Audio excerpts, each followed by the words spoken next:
you to the Unearthing Sustainable Success, Indigenous-led critical mineral strategy and supply chain session. I have with us two really great speakers. I'm very honored to be a part of moderating this discussion. And first, I want to acknowledge that I'm in the traditional territory of my ancestors, the Mississauga, members of the Treaty 13 area. I'm from Curve Lake and I work for the First Nations Major Project Coalition. I'm an external advisor on a number of issues, primarily member relations and outreach, as well as working in the critical mineral sector. Very happy to be here today, and I'm going to turn it over to you, Kate, for an introduction. Welcome. Thank you so much, Saga, and thank you so much to First Nations Major Project Coalition for hosting this session. It's always my pleasure to join in these conversations with you all. And so, yes, my name is Kate Finn. I'm the Executive Director of First Peoples Worldwide. Our work is to build the business case for free, prior, and informed consent, and to build bridges between Indigenous peoples and the private sector. And you know, this issue of critical minerals, this issue of looking at the mining that is taking place in order to solve some of the climate goals is one that's really prescient for Indigenous peoples around the world. And I have the pleasure of just coming back from Chile from visiting Indigenous peoples' lands and territories and talking with them in particular about this impact of mining. And, you know, one thing I'd love to draw attention to through our conversation is, you know, we have this conversation around critical minerals, but really this designation of critical is a political designation. It's a designation that is put on a certain number and certain categories of minerals, and those categories differ from country to country. But Indigenous peoples around the globe have particular positions about mining in and near their community, and some are very positive and are welcoming the opportunity to participate in the green economy in that way. And some really have a lot of questions about whether mining can take place in a way that is beneficial for them. And so for me, this is very much a moment of talking about transition, these transition minerals that are necessary for the new technologies and green technologies that will help us all to solve for climate goals. So with that little bit of context, I'll just say thank you so much, and I'm looking forward to the conversation. Appreciate that, Kate. Thank you for that context setting in terms of your views on critical minerals and transition minerals. I think that's a really important way to start this conversation. RJ, I'll turn it over to you for an introduction. Thank you for being here today. Thank you, Saga. Thank you to the First Nations Major Project Coalition for inviting me. I always enjoy the partnership with this group, and always enjoy working with Kate and her group, First Peoples Worldwide, as well. I'm on the line here from Washington, D.C., but I'm the Executive Director of the Center on Global Energy Policy at Columbia University, which is part of the School of International and Public Affairs. And our center is a research center within Columbia that is looking at the energy transition, issues of environmental justice, and issues of energy geopolitics. And over the last 2 or 3 years, this topic of critical minerals and transition minerals has been a big one, particularly since President Biden really elevated the focus on clean energy supply chains, not just as part of his climate policy, but also part of kind of national security considerations, industrial policy and economic policy considerations. And as Kate pointed out, that also comes with significant social and environmental impact at the global level. So our scholars at our center are working closely on this issue, both on the mining side, in terms of how those lenses apply to the viability of different mining projects around the world, but also looking at the whole supply chain, including further downstream into the processing of the minerals. And then, of course, the ultimate use of the minerals for things like electric vehicle batteries and wind turbines and solar panels, et cetera. So looking forward to having a discussion today and trying to touch on each of those angles, which are so important for Canada and other major minerals producers these days. And I think that's the crux of this discussion really, is how can First Nations look at their involvement in the critical mineral sector and how can they use this area in order to look at things like self-determination, look at how critical minerals are mined and provide their input and oversight. Where are the partnerships that can happen? And I mean, we just came out of a PDAC, the Prospectors and Developers Association of Canada conference, where there was 25,000 people across the globe talking about mineral development and talking about critical mineral development. And there is a huge section of that conference that's dedicated to Indigenous issues and our participation and our views around mineral development, not only in Canada, but internationally. Kate, you raised a good point in terms of we have to talk to other communities, other Indigenous communities around the globe to get their perspective and make sure that what we're doing here in Canada mirrors and learns from other Indigenous communities. So I wanted to take that opportunity to provide some context in terms of some of the information that was exchanged at that conference, where we talk about involvement in the permitting process.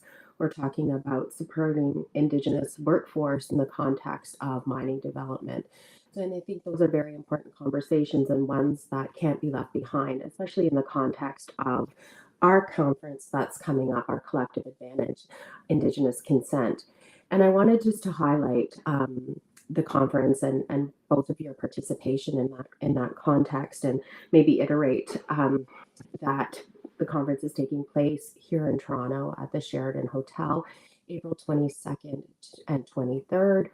And we're focusing really on 4 areas within the conference agenda. One being setting the context for how resource development, project development happens in the context of UN Declaration on the Rights of Indigenous People, for example.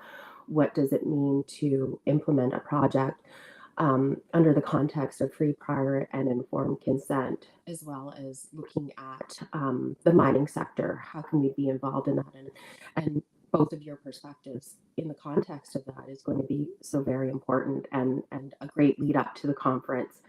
You can find more information on our website, fnmpc.ca/conference, in order to register. But I also, not only we're going to talk about critical mineral development, we're going to talk about the energy sector and how First Nations can participate in that context, as well as what does it mean for First Nations to access affordable financing, and how do we evaluate when that financing is appropriate for us and our communities. So I just wanted to set the stage in terms of what FNNPC is doing and how our interactions in the past have led for us to be here today. And I really appreciate, again, both of you taking the time to have this conversation, to do some preparing our audience for what is going to be up and coming at the conference. And again, thank you for participating today. I'm going to focus on the landscape within Canada and the U.S. in terms of your experience, and maybe pose a question to both of you, but maybe starting with you, RJ. What challenges exist to creating a favorable investment environment for critical mineral projects? What's the surrounding infrastructure and capital? What are the policies, and where is the trust that needs to be built in terms of how we implement this? Yeah, it's a great question, and I think investing in the mining sector is never easy. It's not a particularly well capitalized sector compared to, say, technology or healthcare or financial services, and capital can flow in and out of the sector based on market conditions, which means that there could be some cyclicality and volatility in how these projects move forward. That said, I mean, in this current moment, there's a lot of emphasis in the U.S. and Canada in particular on public-private partnerships, and really having government work much more closely with industry, not just on the mining side, but moving further downstream into processing and into sort of the end-use sectors like batteries and electric vehicles and renewable energy, to try to take some of that risk of the cyclicality and volatility out of the process, and therefore attract more capital. So really using, government funding of different types as a backstop. So I think the challenge for Canada really is, what does that model look like? What do public-private partnerships look like in Canada? And obviously, under the Trudeau government and some of the provincial governments, there's been a lot more focus on Indigenous partnerships as one of the tools for public-private financing. But there's also the idea of the competitive landscape. And, we saw last week, as I'm sure Kate was following as well, that Lithium Americas got a $2.3 billion loan guarantee for their lithium project in Thacker Pass in Nevada. And that's a lot, that's a very substantial investment for one mine. And for Canada, we don't necessarily compete at that level with the US, with the larger economy down there. But at the same time, our government has also made big investments in the downstream side, like with Volkswagen's battery factory in Ontario, for example. So that competitive landscape question is a big one. There's also a question about timing, right? And right now the commodity prices are a little bit lower. There's concern about the kind of global economic growth outlook, especially in China. There's a bit of a backlash about electric vehicles, and maybe the sales numbers aren't as strong as people thought. There's concerns in the US about if Trump is reelected, will he pull back on some of this renewable energy spending, which is driving demand for critical minerals? Those are all the uncertainties in the short term, but I still think we're seeing capital flowing into the sector because of the longer term questions about we need these minerals to get to a net zero world, to scale up renewable energy, to help, particularly with electrification of sectors like the transportation sector, the industrial sector, heating, things that are really major drivers of greenhouse gas emissions. And that gets into the sort of last challenge, which is how does that electrification pathway for decarbonization, which is the one that probably requires the most minerals, how does that compare to other pathways to get to net zero? Like, for example, using more carbon capture or more hydrogen or more bioenergy or more nuclear power. And of course, all of those have their own sort of metals intensity as well. But it's really electrification around renewable energy and batteries, which is driving so much of the minerals demand. So like I would say in summary, there's a few shorter term challenges, but doesn't necessarily undermine the longer term case. And this is a long cycle industry, and that's, I think, in a sustained investment for both the US and Canada on the mineral side. Thanks, RJ. Kate, I'm going to ask your opinion about what does a favorable investment environment look like, maybe from a more of a policy framework perspective. You can comment on that, please. Yeah, absolutely. And you're reminding me how much fun it is to speak with RJ on these forums.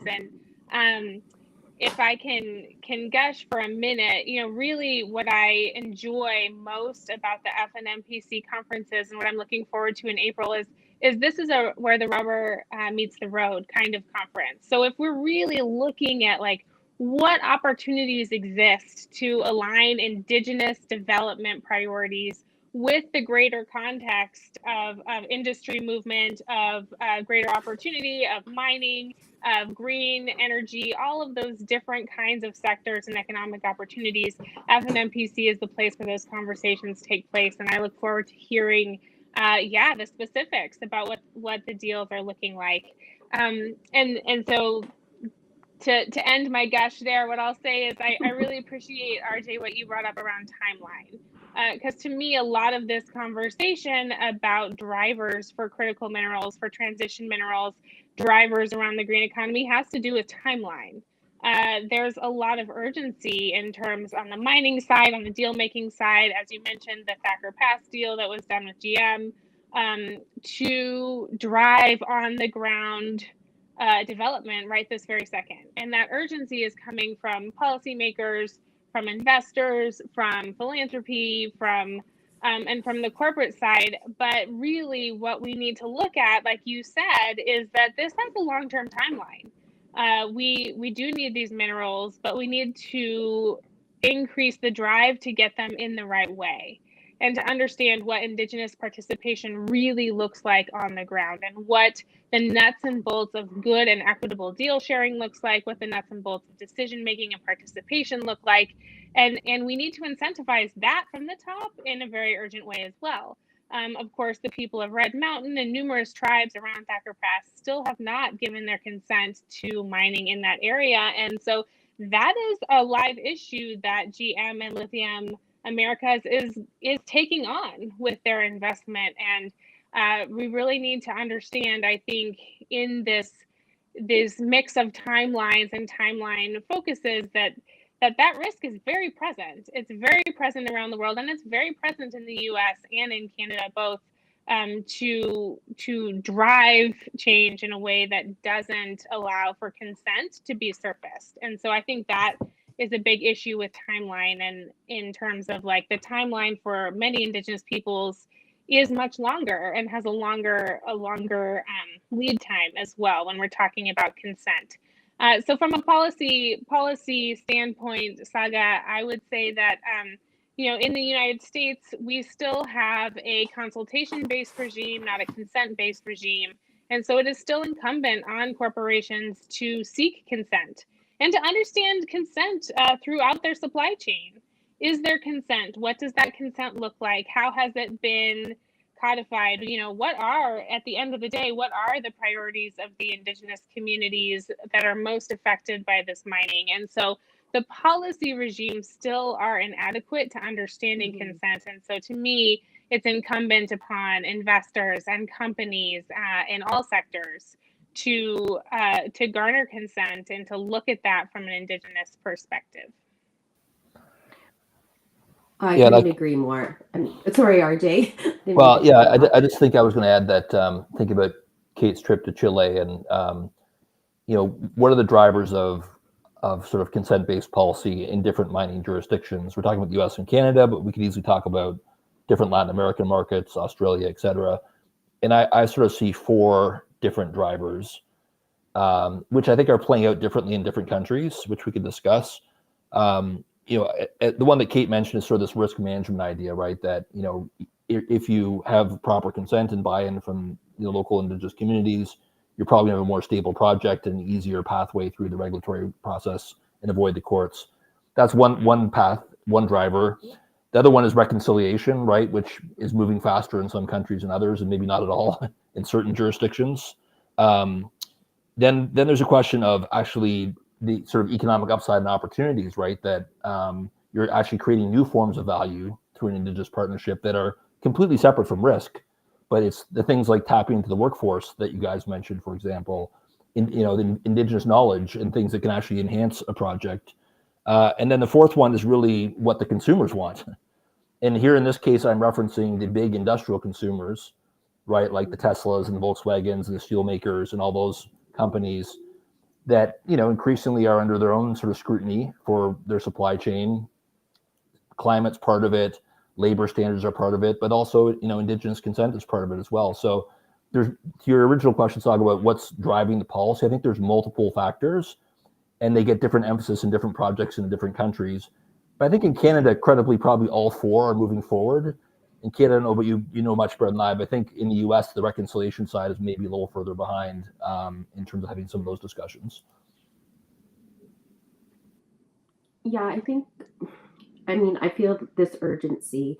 I think all of our communities feel this urgency to figure out how they can participate. And it's not just having a mine per se in your territory. It's about looking at the supply chain and figuring out how we can participate from an economic perspective, and obviously keeping at the forefront of our minds what are Indigenous values that we need to see as part of these project developments, and how do we look at the environment and protecting the climate in the context of this development.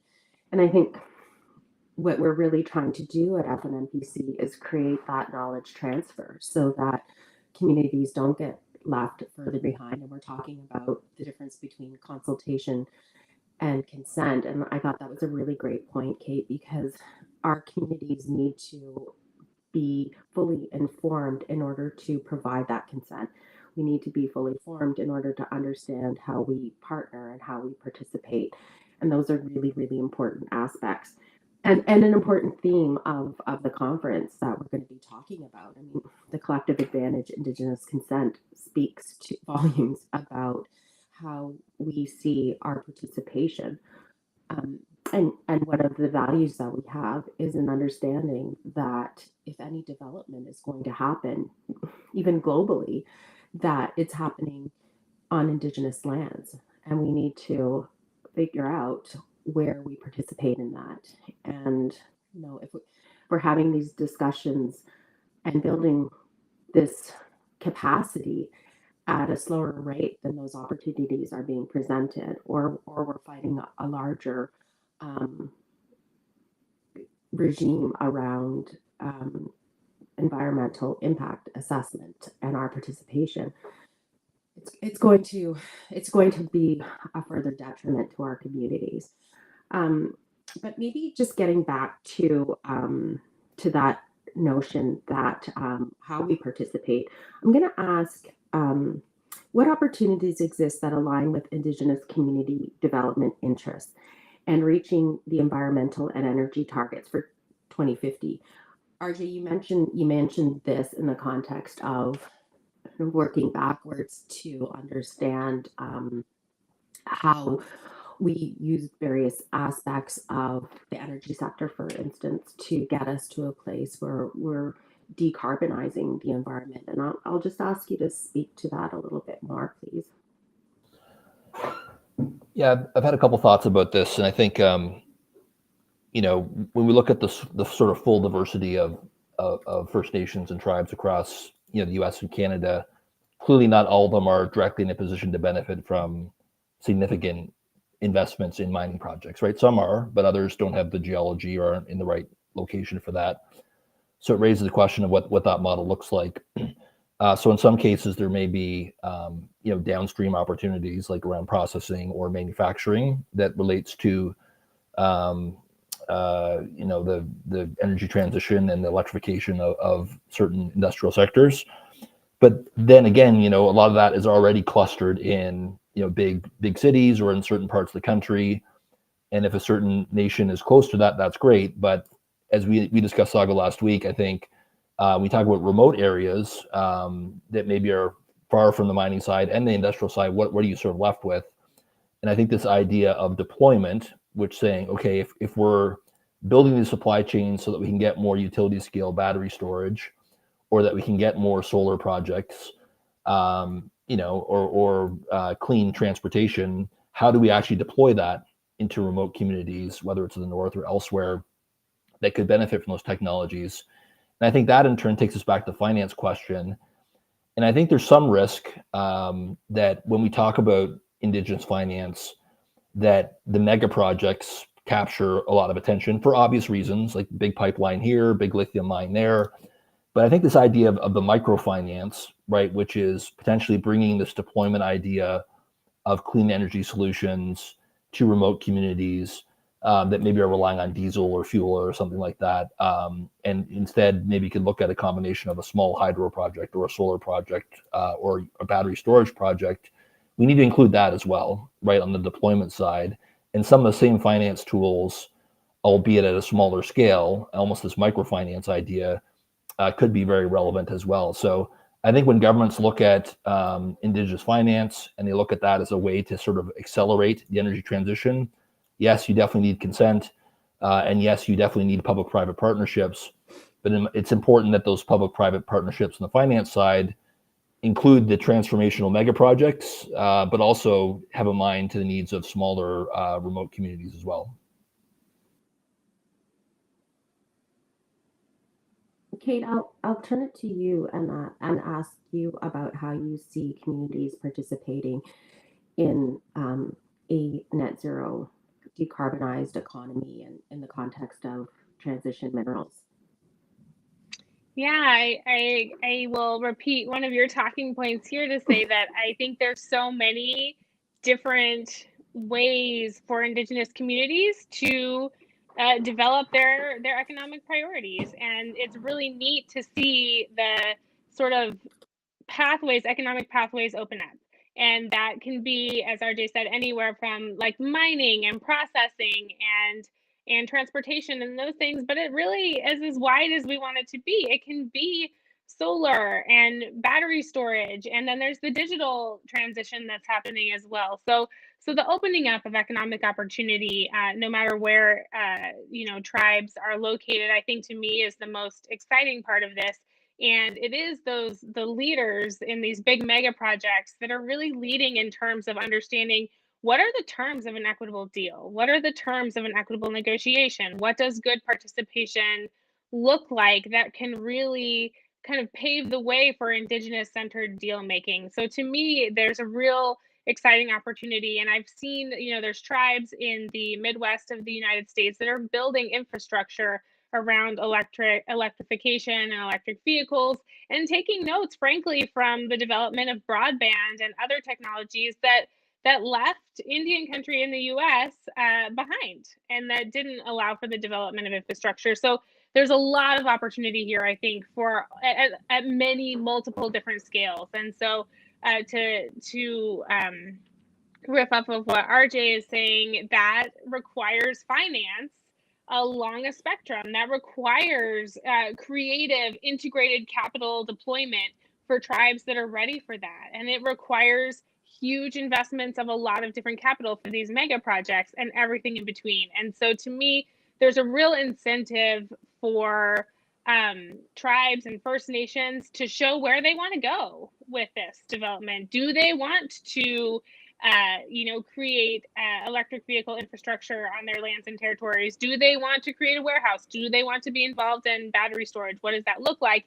And then it's incumbent upon finance to come in and say, okay, what are the ways to make this happen? How do we be creative? What does it look like to give a loan guarantee to a tribe that hasn't had one in outside capital? What does it look like to do a huge private equity deal for a tribe that is ready? So I think there's a lot of matchmaking that needs to happen and can happen. And I think to me, that is where we need to start the conversation, is what is the creativity needed along that spectrum to really see and hear Indigenous priorities. And I'll just say too, like, I think that's the fun part right now, is looking at where the finance can match, looking at how investors and finance can do that matchmaking and that middle part. Because what we know, in part from a report that was put out by Oxfam, is that most of the mining companies in the world, there was a survey of 43 mining companies, the mining companies really aren't ready to approach free, prior, and informed consent. They're not really ready to support a just energy transition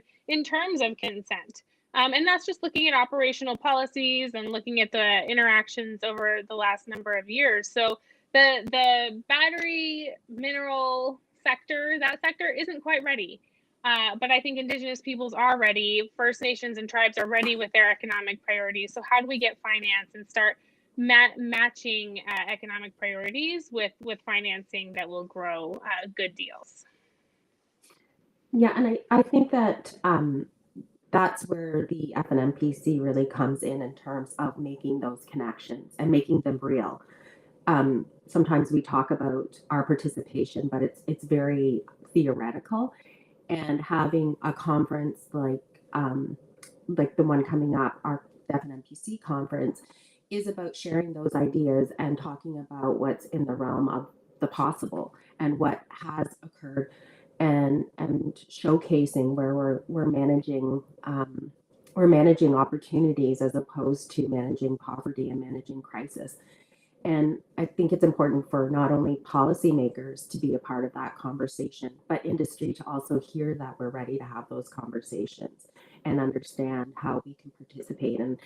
And when we look at how many attendees take part in the conference, we're looking at this year around 2,000 people coming together from those various sectors to talk about what is in the art of the possible and how do we work collectively together to get us to achieve a environment around project development that includes our participation, but includes it in a way where our values are coming through. I want to talk about explore that a little bit in the context of self-determination and how we can use these opportunities. And maybe Kate, I'll start with you and your experience. How could mining operations be reimagined to support self-determination goals and aspirations? And you mentioned FPIC and in the context of the UN Declaration on the Rights of Indigenous People. Maybe if you could explore that a little bit and provide some examples in terms of your experience, that would be helpful. Yeah, happy to. So when I think of free, prior, and informed consent, I really am thinking of free, prior, and informed consent as it is written into the Declaration on the Rights of Indigenous Peoples. And the reason I say that is because the Declaration represents the minimum global consensus, or the global consensus on the minimum standards necessary to protect the rights and well-being of Indigenous peoples. And that is the highest standard of protection. It's the highest standard of interaction and engagement with Indigenous peoples. And so what we've seen, the mining industry has been mining for hundreds of years. The more globally driven mining industry has been, where you have these big companies that have transnational operations, has really been in operation for 40 years. And they have put out their thoughts on FPIC, their thoughts on consent. They have standards, they have policies and things like that. And the receipts are pretty mixed in terms of mining operation interactions with Indigenous peoples, and largely still fall on the side of Indigenous communities bearing the burden of mining, but not the financial benefits. The financial benefits accruing outside of those communities. And so I think what we have now is the opportunity is to put that in front of the mining sector and say, how can we do better now? We want consent as defined by the Indigenous peoples on the ground, by the tribes, by the First Nations, by Indigenous government, and really forward what consent looks like on the ground, and have mining operations design around that. So I think that there is a redesign that is necessary for mining operations to integrate Indigenous-led protocols, Indigenous-led negotiations. But that is what can forward Indigenous priorities around mining and really around all of these sectors. So it's honestly a really important design moment, and I see First Nations doing that largely through the work of FNMPC all the time. So looking forward to hearing more about specifics and really, looking at what consent looks like in the Declaration as the highest standard, and then leading with what Indigenous peoples define as their protocols for consent. Thanks, Kate.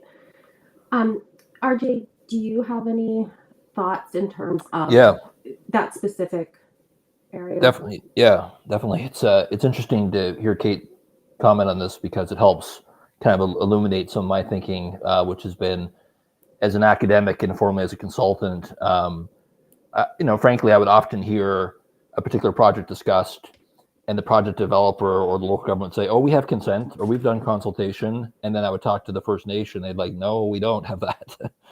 And I think looking at it from the outside, it seems like there's a trend towards a broad principle, at least with the larger players in the industry, saying, yes, consent is important and we support FPIC. But to Kate's point, when you start to actually operationalize that on the ground, there may be a gap between how the company defines consent and how the Indigenous-led definition, right, which maybe reflects UNDRIP or other local considerations. So I think that's the sort of next step is actually defining consent more specifically at the project level and building consensus for that, not just sort of global, general, abstract consent, which is great, but now taking it down to the project level so that things can keep moving forward on a sort of stronger foundation. So I think that's really a critical issue that Kate highlighted, is making sure that it's a definition of consent that has the support at the project level and community level within the definition that those groups are comfortable with. Oh, absolutely. And RJ, you participated in one of the critical mineral roundtables that FNMPC held, where we brought together very targeted perspectives in terms of government, industry, and First Nation concepts around what does the implementation of FPIC and the UN Declaration on the Rights of Indigenous People look like in the context of mineral development.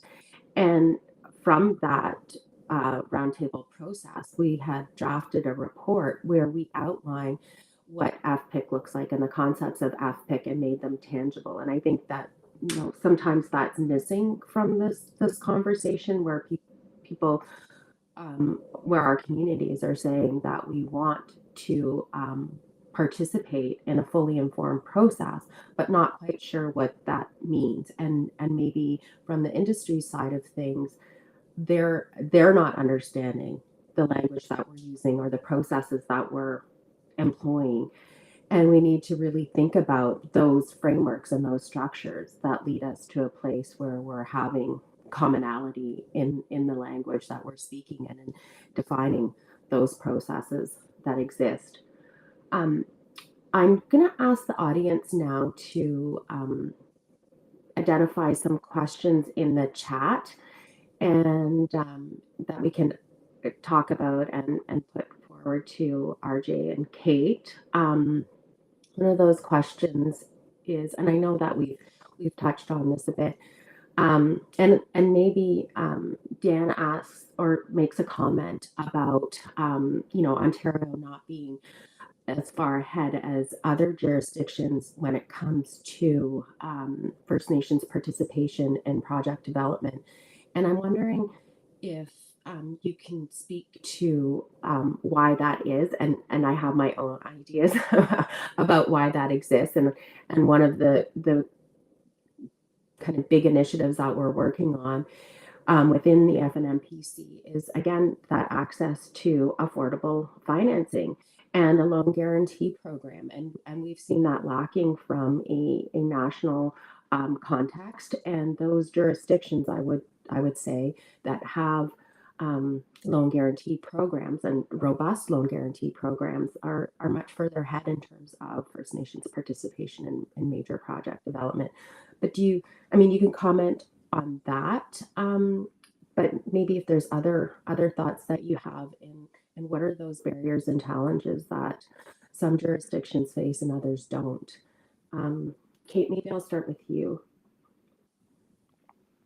Yeah, thank you. I'm interested in your perspective on the issues in Ontario. I certainly don't have experience in that jurisdiction. What I can say here is that there's a lot of challenges, and one of them being the financing part, right? And really accessing the financing, that 0 to 1 step, is still an issue in the United States. It's still an issue of tribes who are able to even get to the point to get the loan guarantee and to do those things. So there is a financial access question that I think is really important to put in there. But kind of the other challenge that I would see is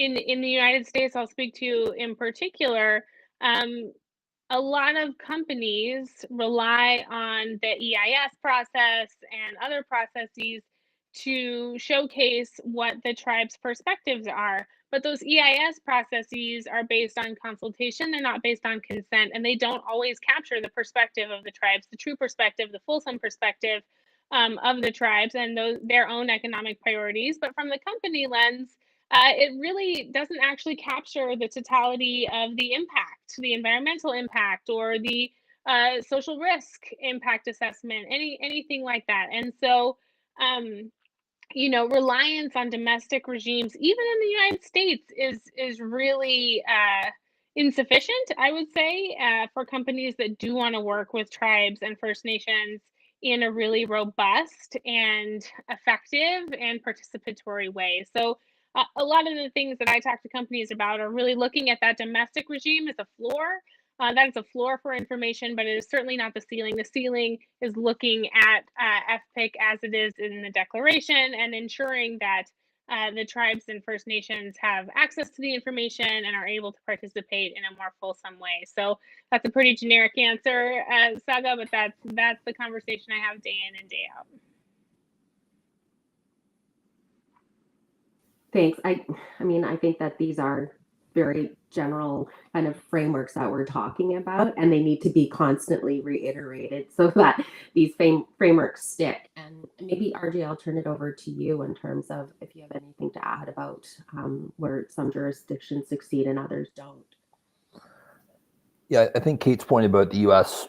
and the role of the EIS, the Environmental Impact Statement, and this complicated federal multi-agency review that has, among many components, an element of Indigenous consultation.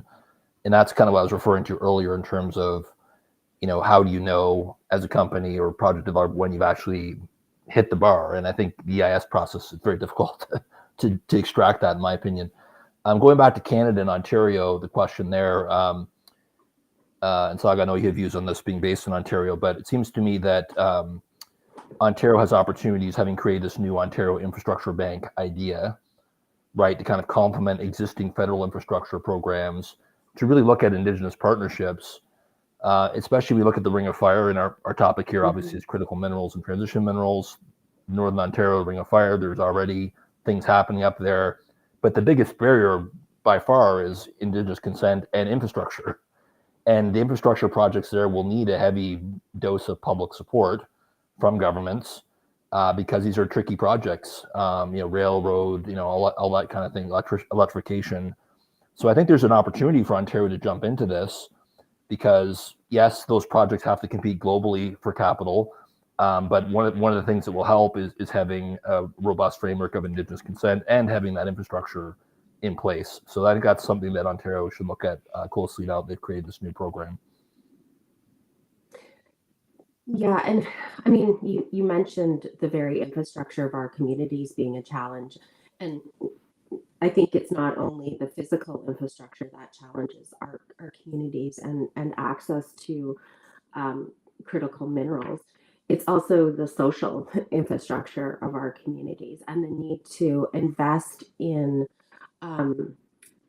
those areas where our communities will create a environment where our communities can thrive within these opportunities. If we're looking at an education system that's funded at half of the rate of publicly funded institutions, that puts our children in an environment where they're not held up to succeed, that they have to overcome these social barriers. And I know that, in the context of looking at our participation, we have to think about ensuring that we create the right environment. And I think it's incumbent upon all jurisdictions to understand how we overcome that. And I was listening to an overview of a report that AFN had commissioned around our infrastructure needs within communities.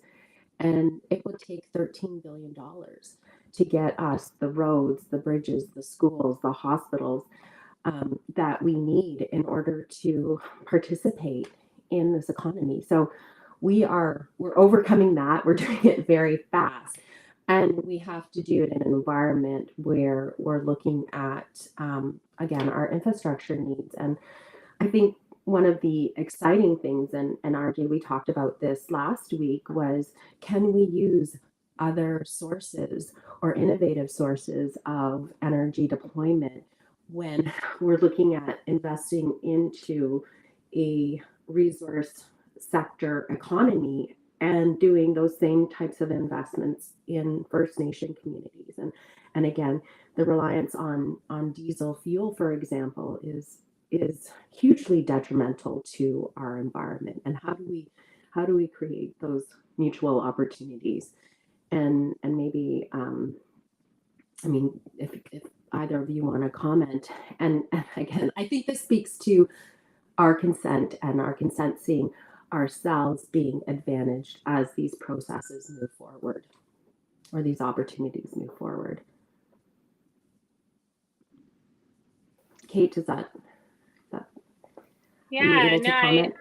Yeah, I couldn't agree more. I think at the very center of FPIC is the ability for Indigenous leadership to explicate their economic priorities with the knowledge that they're the ones that know all the social priorities and the community priorities and the reconciliation framework that they want. And it's really just allowing those priorities to speak forth, because our communities do have different needs all over the United States and Canada, and different communities want to be involved in different ways, and that's for lots of different reasons.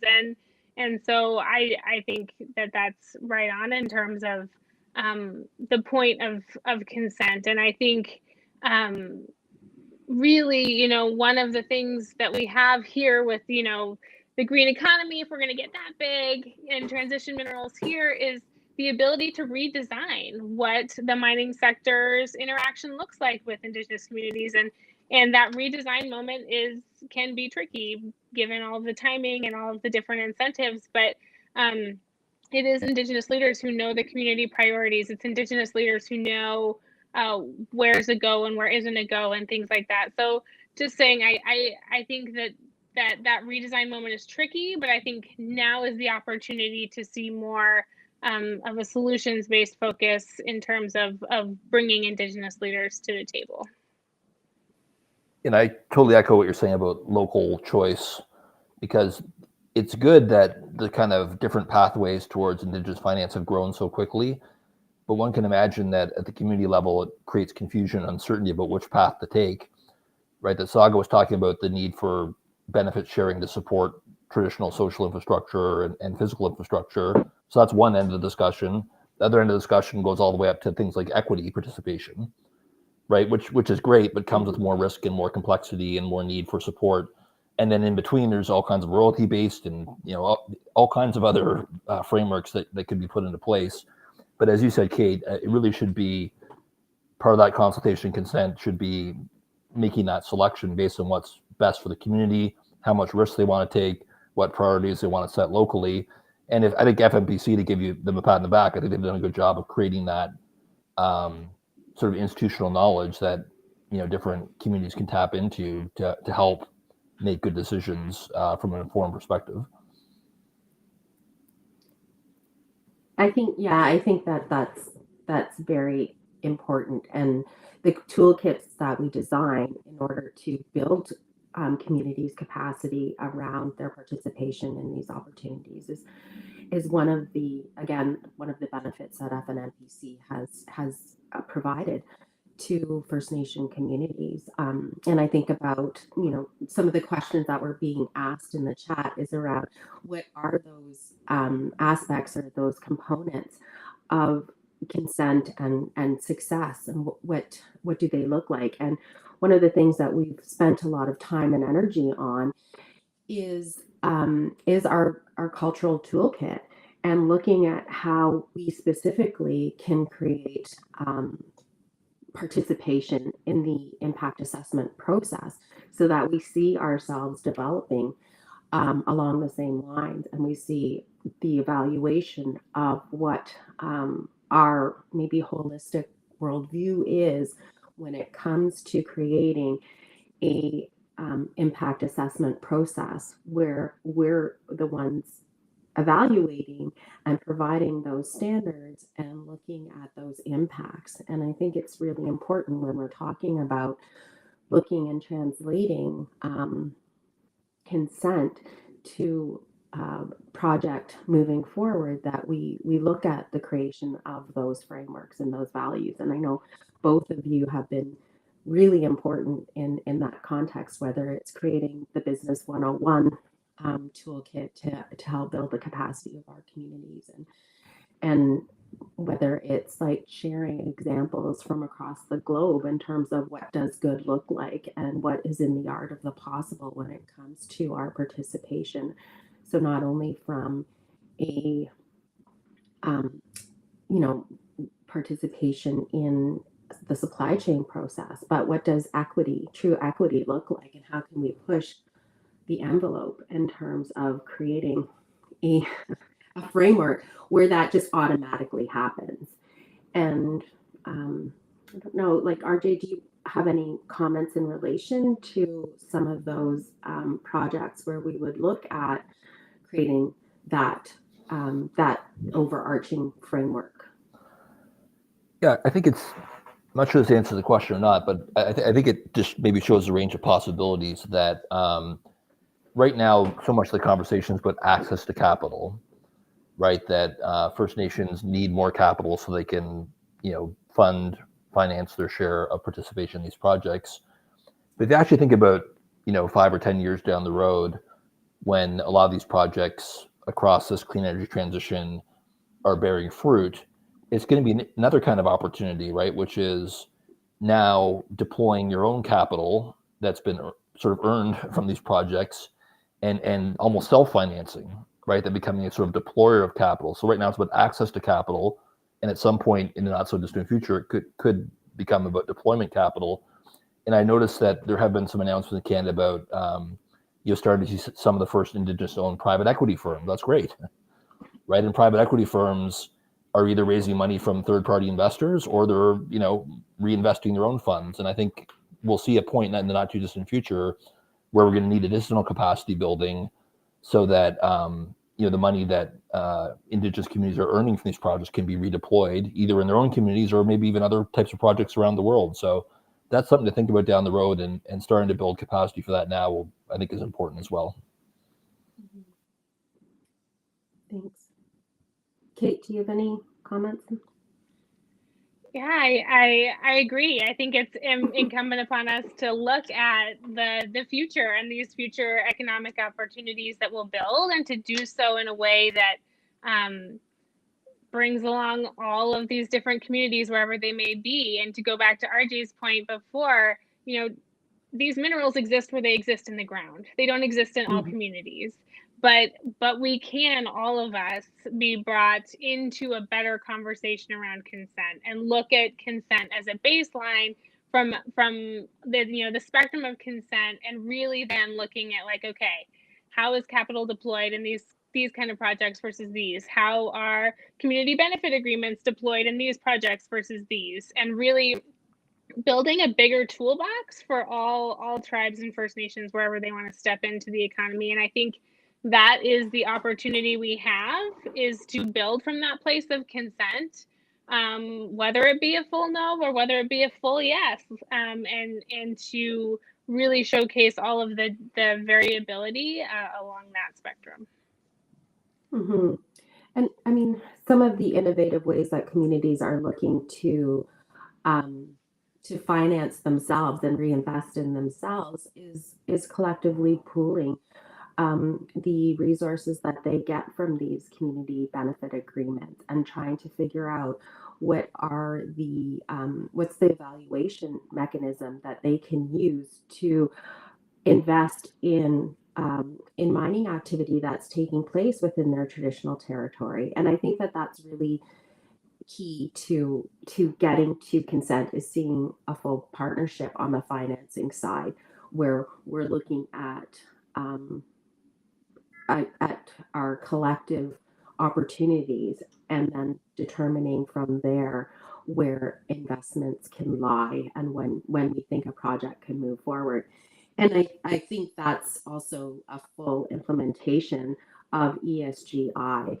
And I mean, there's different perspectives on whether or not Indigenous should be a standalone component of ESG, or whether it should be incorporated throughout. And I think for me, the answer is both.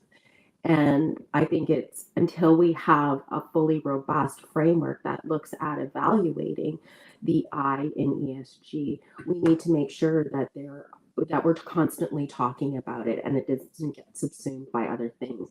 And maybe we can end with those thoughts in terms of what does ESGI look like in the context of the UN Declaration on the Rights of Indigenous People and the free, prior, and informed consent of our communities as we move to participate in a critical mineral development. And Kate, I'll start with you.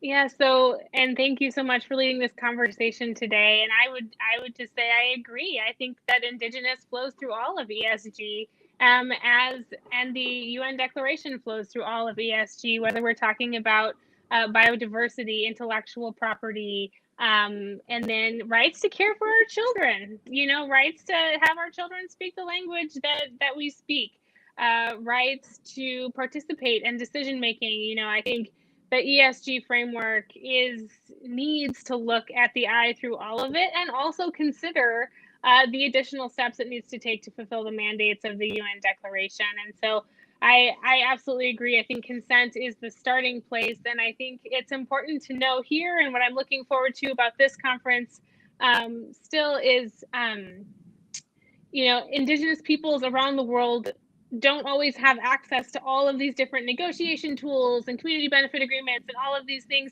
But in a lot of ways, FNMPC is leading and putting those out there. So what can we do to explicate those tools, to show what's working, to show what's not, and to share that with Indigenous leaders around the world so that they have just as much information and negotiating power as First Nations and tribes do. So thank you so much.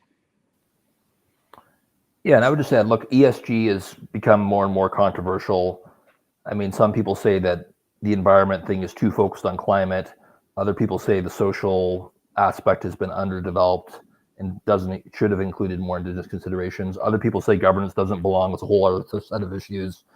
And it sort of makes a point that while governments play some role in this, it's really the markets, right, that are shaping this ESG agenda, particularly those that are providing capital and those that are raising capital, right? So it's kind of a negotiation between those two, whether it's individual investors or institutional investors and those who use the capital, about how they define this. So I think there is a great opportunity in all this sort of chaos to reframe the ESG discussion and to elevate the role of Indigenous considerations within the sustainable finance framework as it's being redefined in many countries around the world. And it's just important that, yes, that's a government, but it's also including these providers of capital and users of capital to make sure that they have input and that they're bought in as well. Mm-hmm. And I know that I've been a bit negligent in terms of being able to read the comments, because I find this so fascinating and maybe want to take up more of your time than I should. But maybe just to end on the note that when we're talking about Indigenous consent and it being our collective advantage, there are some times and some circumstances where consent will be withheld and where development can't happen, and it can't happen based on a value system that Indigenous people share and is part of our worldview, and we have to take a protective position when it comes to development. And I'm thinking about specifically sacred spots and also a concept of environmental racism, where infrastructure is built throughout our territory that jeopardizes our water sources, jeopardizes our relationships to the plants, the animals, and the flora and fauna around us, and we can't take those chances. So I think we all understand the importance of when development happens, but we all understand the need for us to respect when a community withholds that consent, and that be a part of the discussion around the framework. So I really appreciate that concept that was put into the chat, and appreciate everybody's time. We're down to our last minute, and I'm not going to talk anymore. I'm going to turn it over for some closing comments, Kate and RJ. Thank you again for your time, Miigwech. Yeah, and I would just add a thank you as well. But just again, reading through the comments, I think it kind of illustrates my point that there are different definitions of consent floating around, and there's a big gap between a lot of the industry that I deal with, a lot of the academics I deal with, a lot of the First Nations I deal with, and whether it's that UNDRIP standard that Kate mentioned, or there's a U.S. version, the Canadian version. That's where I think that some of the next work should be done to try to get some more consensus and clarity on what consent actually means. And that I think that will be the next evolution of this. But again, thank you for including me. It's great to connect with both of you. I think that's right on. I think that's where we are, is let's build the Indigenous definition of consent and design from there. That's what we're asking, is not for more definitions from standard setting bodies or from companies or from industry-led or industry associations, though those are good. It shows progress towards participation in decision-making by Indigenous peoples, but let's center what consent is for Indigenous peoples. And I'll just end very quickly by saying that I think operationalizing FPIC won't slow us down from our shared climate goals. It won't share us down from economic prosperity, but rather it makes sure that we're all part of the global solution. So thank you so much for hosting, Saga. I'm looking forward to the conference.